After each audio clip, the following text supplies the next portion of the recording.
India voice, आपकी सोच, आपकी आवाज। स्वागत है आपका एक बार फिर से और आप देख रहे हैं इंडिया वॉइस। और अब खबर पंजाब से।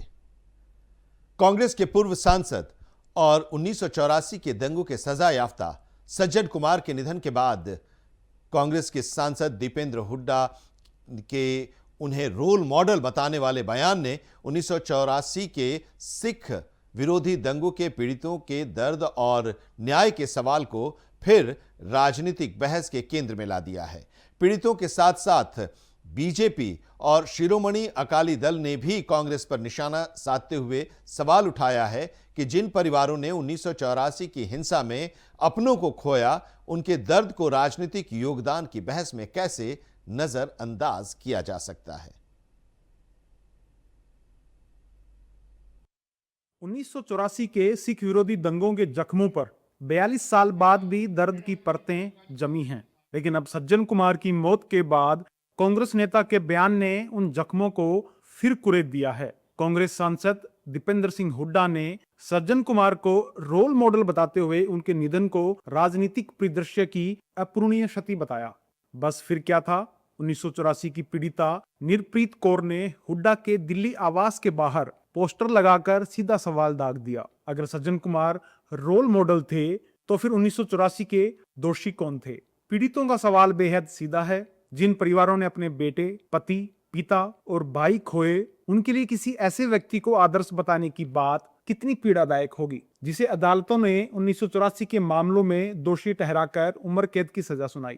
जो भी ये दीपेंद्र हुड्डा या कांग्रेसी जो भी ये कर रहे हैं, इनके खिलाफ हमारे पीड़ित परिवारों में बड़ा रोष है। और पीड़ित परिवार अभी सुबह से ही हमारे घर पे बहुत गिनती में आए हुए थे लोग, और उस वजह से आज हम प्लान कर रहे हैं कि इनके राहुल गांधी, सोनिया गांधी, प्रियंका गांधी के ऑफिस के घर के बाहर हम इनका पुतला दहन करेंगे और इनको बताएंगे कि ये इन्होंने किस तरह से सिखों का कत्लेआम किया था। सबसे बड़ा रोल था सज्जन कुमार का। ये लोकप्रिय नहीं था, ये गुंडा था एक सज्जन कुमार, जिसने हजारों सिखों का कत्लेआम करवाया। हमारी जो बहू बेटियां थी उनकी इज्जत लूटी गई और हजारों करोड़ की जो प्रॉपर्टी है उसको जला दिया गया। दीपेंद्र हुड्डा को शर्म आनी चाहिए ऐसे बयान देने से। एक बहुत अच्छा बंदा था, अच्छा बंदा नहीं था ये। इसने अपने इतिहास को कलंक किया, कांग्रेस के इतिहास को, जो सिखों के साथ इसने किया है 1984 में। कांग्रेस के इस बयान ने बीजेपी को भी हमलावर होने का मौका दे दिया। बीजेपी ने कड़ा पलटवार करते हुए कांग्रेस की नीयत पर सवाल उठाए। उनका आरोप है कि जिस पार्टी के नेताओं पर 1984 के हत्याकांड को लेकर गंभीर सवाल उठते रहे, उसी पार्टी के नेता अब सज्जन कुमार को रोल मॉडल बता रहे हैं। तो फिर कांग्रेस से और क्या उम्मीद की जाए? 1984 सिख नरसंहार दे दोषी सज्जन कुमार ਨੂੰ ਜਿਹੜਾ ਕਿ ਇਸ ਸਦੀ ਦਾ ਸਭ ਤੋਂ ਵੱਡਾ ਖਲਨਾਇਕ ਹੈ, ਉਹਨੂੰ ਨਾਇਕ ਦੇ ਰੂਪ ਚ ਪ੍ਰਸਤੁਤ ਕੀਤਾ ਜਾ ਰਿਹਾ ਹੈ, ਜਿਨੇ ਨਿਰਦੋਸ਼ ਸਿੱਖਾਂ ਦੇ ਗਲਿਆਂ 'ਚ ਟਾਇਰ ਡਾਲ ਕੇ ਜ਼ਿੰਦਾ ਜਲਾ ਦਿੱਤਾ ਔਰ ਉਹਦੀ ਸਜ਼ਾ ਭੁਗਤ ਰਿਹਾ ਹੈ। ਕਾਂਗਰਸ ਪਾਰਟੀ ਉਹਨੂੰ ਮਹਾਮੰਡਿਤ ਕਰ ਰਹੀ ਹੈ। ਇਹ ਦੁਰਭਾਗਯਪੂਰਨ ਹੈ।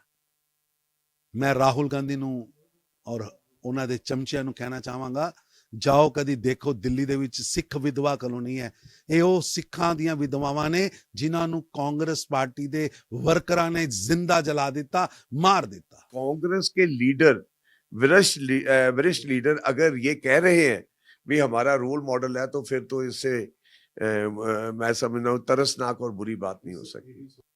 कांग्रेस की मुश्किल यहीं खत्म नहीं होती। अब श्रोमणी अकाली दल पूछ रहा है कि क्या राजनीतिक योगदान गिनाते समय 1984 के उन पीड़ितों का दर्द भुलाया जा सकता है, जिन्होंने अपने परिवार और अपना सब कुछ खो दिया।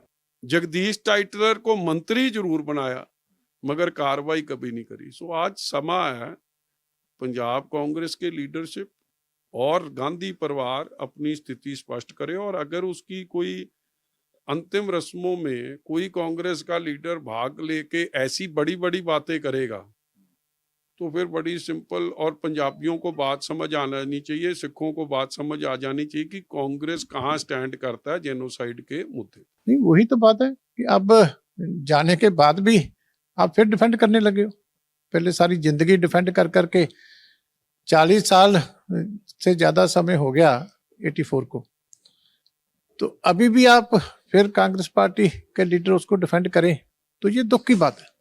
इस पूरे विवाद के बीच सबसे जरूरी बात राजनीति नहीं, उन परिवारों का दर्द है जिन्होंने 1984 में अपनों को खोया, जिन घरों में पिता नहीं लौटे, जिन बच्चों ने अपने परिवार का सहारा खोया और जिन परिवारों ने दशकों तक इंसाफ का इंतजार किया। उनके जख्म किसी पार्टी की बयानबाजी से नहीं भर सकते। 1984 के पीड़ितों और उनके परिवारों के प्रति संवेदना और सम्मान सबसे ऊपर होना चाहिए। सियासत आती जाती रहेगी, बयान बदलते रहेंगे, लेकिन जिन परिवारों ने उस हिंसा की कीमत अपनी पूरी जिंदगी देकर चुकाई, उनके दर्द को न तो भुलाया जा सकता है और न ही किसी राजनीतिक रोल मॉडल की बहस के नीचे दबाया जा सकता है। कांग्रेस सांसद और पंजाब के पूर्व मुख्यमंत्री चरणजीत सिंह चन्नी ने सज्जन कुमार को लेकर कड़ा बयान दिया और उन्होंने सज्जन कुमार को सिख समुदाय का हत्यारा और देशद्रोही बताते हुए कहा कि उस पर सिखों की हत्या की साजिश रचने और हत्या करवाने के गंभीर आरोप हैं। चन्नी ने कहा कि सज्जन कुमार को 2 बार उम्र कैद की सजा हो चुकी है। उन्होंने बताया कि मुख्यमंत्री रहते उन्होंने सज्जन कुमार को पंजाब भेजने की मांग की थी। सज्जन कुमार सिख कौम का कातल है, गद्दार है। इन्हें साजिश की सिखा नूं मारन दी और मरवाए। इनू 2 बार उम्र कैद सजा हो चुकी। जब मैं मुख्यमंत्री बनया, मैं उदों मंग की सी मैनू संभालो इनू, तो मैं पंजाब सरकार वालों दसा किस तरह मानवता का कतल किया जा रहा किया इन्होंने। ये गल कली सिख कौम की नहीं है, इस बंदे ने मानवता नूं शर्मसार किया है। हज़ारां सिखां नूं कतल किया गया, टायर गल दे विच टायर पा के साड़िया गया, घरां विच वड़ के लुट्टिया गया, पत्त रोली गई। ये बंदा उहदे वास्ते जिम्मेवार है। इनू किस तरह सिख कौम और पंजाबी माफ़ कर सकते हैं तो देश माफ़ कर सकता है। ये बंदा जिन्ना इनू निंदी उन्ना घट है। मैं कह रहा कि गद्दार है ये बंदा। रोल मॉडल तक क्या, इसका नाम लेना भी पाप है। इस बंदे जे अजिहे रोल मॉडल हो जाएंगे तो देश तबाह हो जाएगा। इस नूं तां कटहरे विच नहीं, इनू चौंक विच खड़ के गोली मारनी चाहिए सी, लेकिन यह सज़ा भुगतदा मरिया। कोई एवें नहीं मरिया, अपने घर नहीं मरिया, जेल विच मरिया ये बंदा। और इहदे तां कीड़े पैने सी उत्थे। इस करके इहदे बारे जे कोई रोल मॉडल कहता तो अपनी जबान नूं भी संभाले और अपने आप नूं भी संभाले। शनिवार को हरियाणा के मुख्यमंत्री नायब सिंह सैनी पंजाब के दौरे पर थे। पंजाब के पटियाला के घनौर की अनाज मंडी में आयोजित मेला 30 दियां कार्यक्रम में हरियाणा के सीएम नायब सिंह सैनी शामिल हुए। कार्यक्रम का आयोजन बीजेपी नेता विकास शर्मा ने किया। सीएम सैनी ने इस मौके पर कहा कि प्रधानमंत्री नरेंद्र मोदी के नेतृत्व में देश ने विकास की नई ऊंचाइयां हासिल की हैं। पंजाब के मुख्यमंत्री भगवंत मान की भी इस मौके पर उन्होंने आलोचना की और उनकी सरकार पर कई सवाल भी उन्होंने उठाए।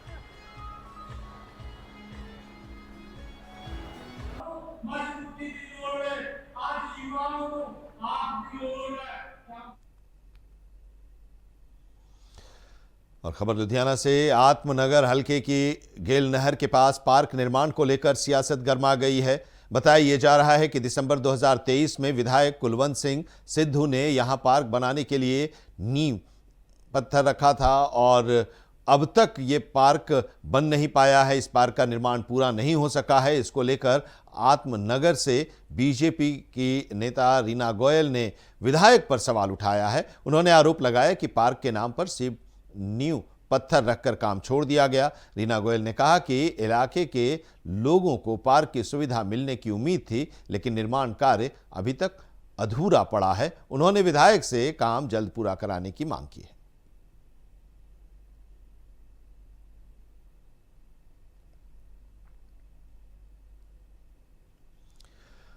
होशियारपुर के रहीमपुर मंडी में गोलीबारी की घटना से इलाके में हड़कंप मच गया।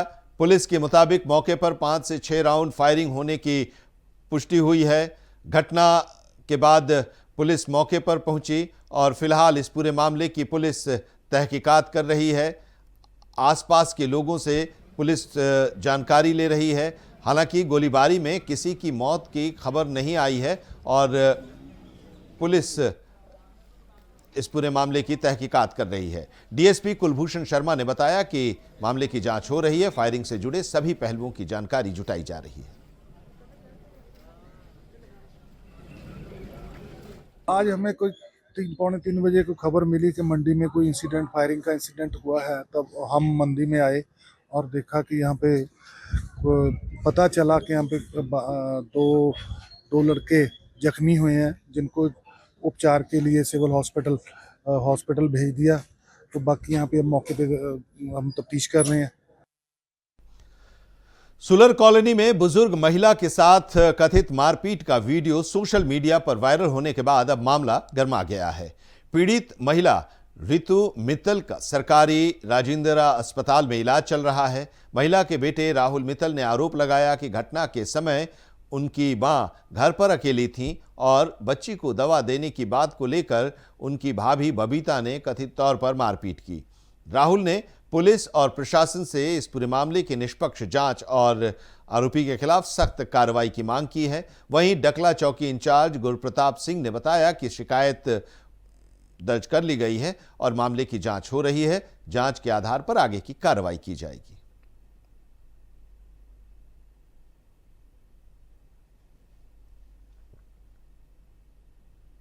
तो पंजाब की खबरों में अभी इतना ही, लेकिन देश दुनिया की तमाम अहम खबरों के लिए आप जुड़े रहिए इंडिया वॉइस के साथ।